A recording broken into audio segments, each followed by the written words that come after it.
کہ بسم اللہ الرحمن الرحیم الحمدللہ رب العالمین اللہم صلی وسلم وبارک علی سیدنا و نبینا محمد وعلی آلہ واصحابہ اجمعین اما بعد۔ باب بیان وجوہ النسخ، نسخ کی قسموں کا بیان، نسخ کی قسموں کا بیان۔ اب تک تو یہ تھا کہ نسخ کی حقیقت، اسی طریقے سے نسخ کس انداز میں ہو سکتا ہے، کن احکامات میں ہوتا ہے، اس کا بیان۔ اب یہاں سے امام شیرازی رحمۃ اللہ علیہ نسخ کی قسموں کو ذکر کر رہے ہیں۔ فرما رہے اعلم ان النسخ یجوز فیما یصح وقوعہ، کہ آپ یہ چیز جان لو کہ جن احکامات کا وقوع مختلف جہاد پر ہونا ممکن ہے، دو یا دو سے زائد جہاد پر ہونا ممکن ہے، ان احکامات میں نسخ جائز ہے، ان احکامات میں نسخ جائز ہے۔ پہلی بات تو یہ کہنا، جیسے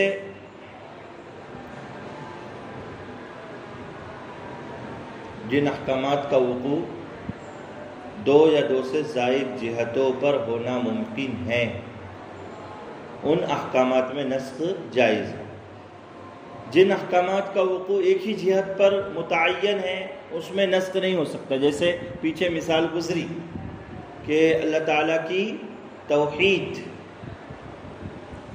نبی کریم صلی اللہ علیہ وسلم کی رسالت ایک ہی جہت، بس اللہ ایک ہی ہے، اس میں کوئی دوسری رائے نہیں ہے، نہ قابل قبول ہے، اس لیے کہ اس کا کوئی شریک و ند نہیں ہے۔ بات سمجھے؟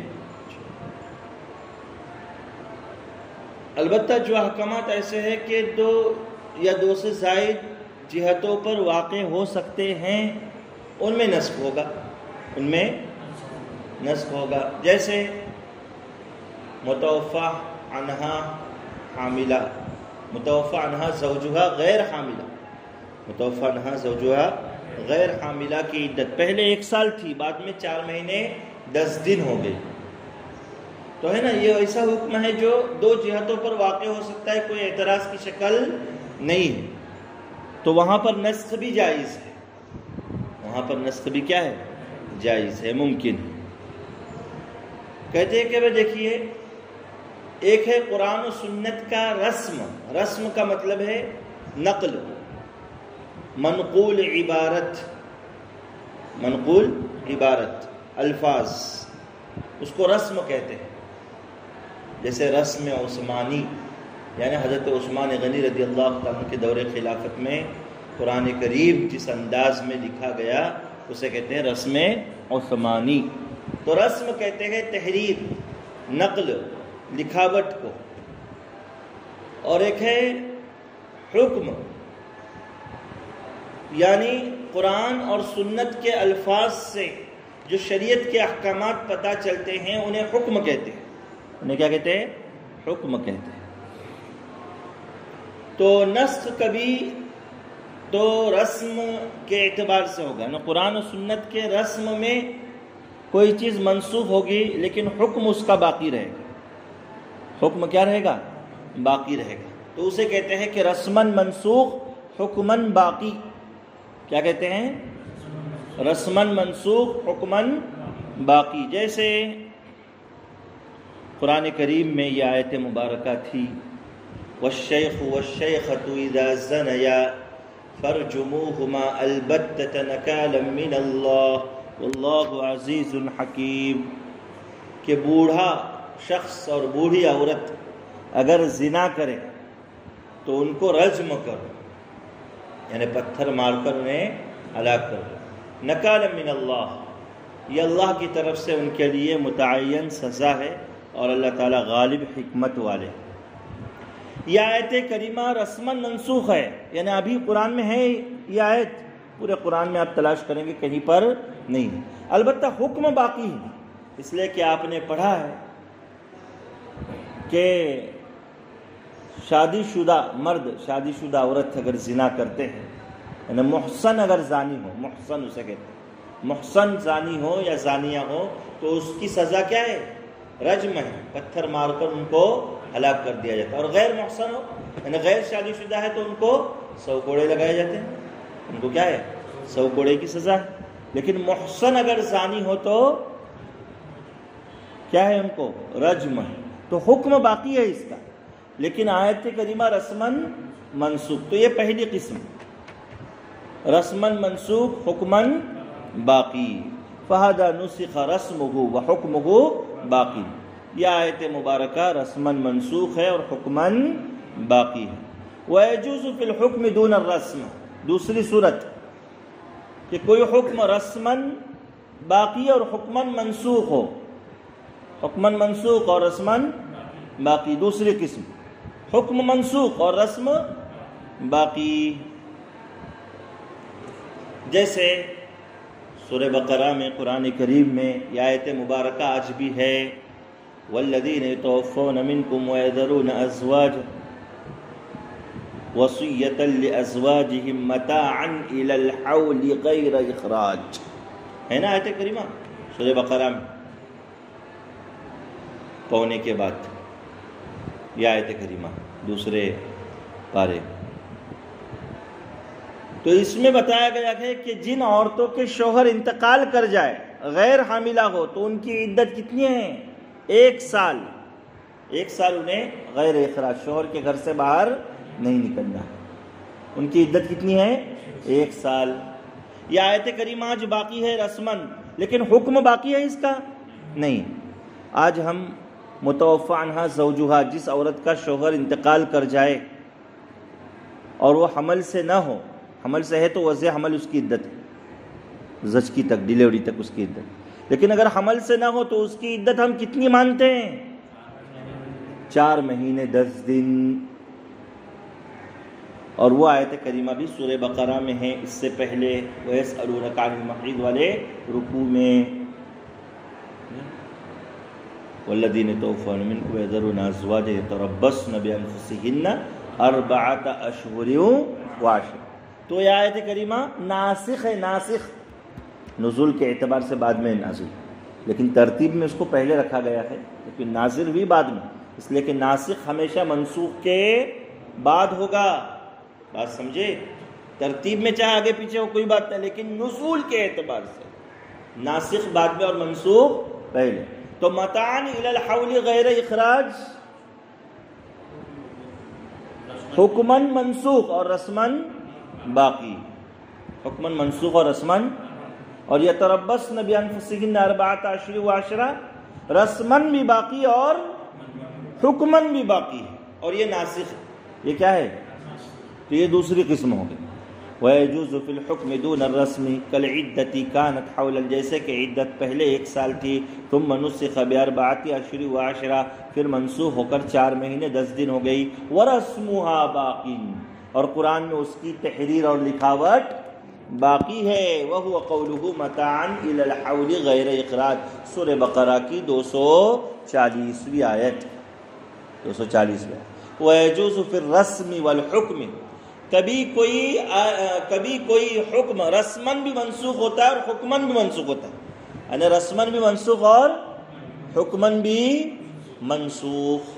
بات سمجھے؟ رسمن بھی منسوخ اور حکمن بھی۔ کہ دیکھیے شوافع میں اگر کوئی 2 سال سے کم عمر کا بچہ مدت رضاعت کسی عورت کے پستان سے 5 مرتبہ ٹھونگے مار کر دودھ پی لے، الگ الگ چسکیاں لے لے، 5 مرتبہ چسکی لے منہ نکال، چسکی لے منہ نکال، اس طریقے سے، تو 5 مرتبہ اگر چسکیاں لے لیتا ہے مدت رضاعت میں 2 سال کے اندر، تو پھر وہ لڑکے اور اس عورت کے درمیان میں، اس رضیع اور مرضعہ کے درمیان میں کیا قائم ہو جاتا ہے؟ حرمت رضاعت کا رشتہ قائم ہو جاتا ہے، یعنی اب یہ اس کی ماں بن گئی، رضاعی ماں بن گئی، دودھ پلاتی ماں بن گئی، دونوں میں نکاح حرام، اور حرمت رضاعت کے رشتے ان کے درمیان میں جاری ہو جاتے ہیں۔ تو 5 مرتبہ یہ کرے تو عائشہ رضی اللہ تعالیٰ عنہ فرماتی ہے کہ قرآن کریم میں یہ آیت پڑھی جا رہی تھی کہ حرمت رضاعت کا ثبوت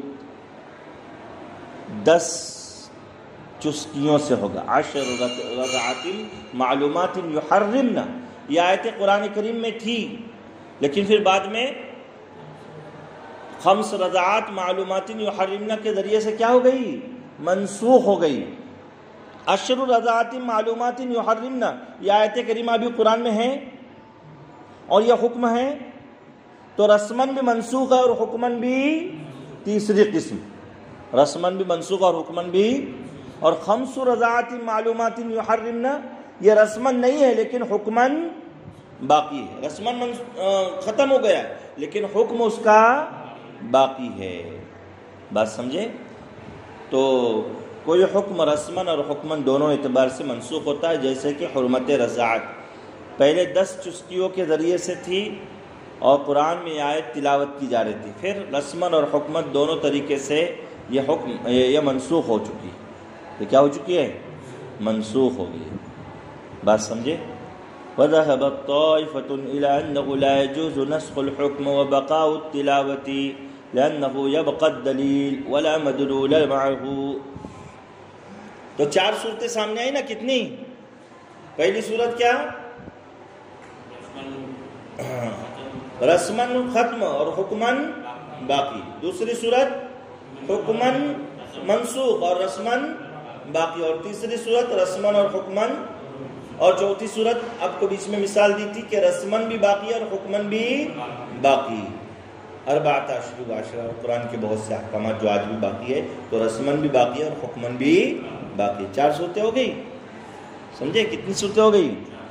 اور ذہبت طائف کہتے ہیں کہ ایک جماعت کا کہنا یہ ہے، مسلک یہ ہے کہ کوئی حکم حکمن منسوخ ہو جائے اور رسمن باقی ہو، ایسا نہیں ہو سکتا، ان کا کہنا ہے۔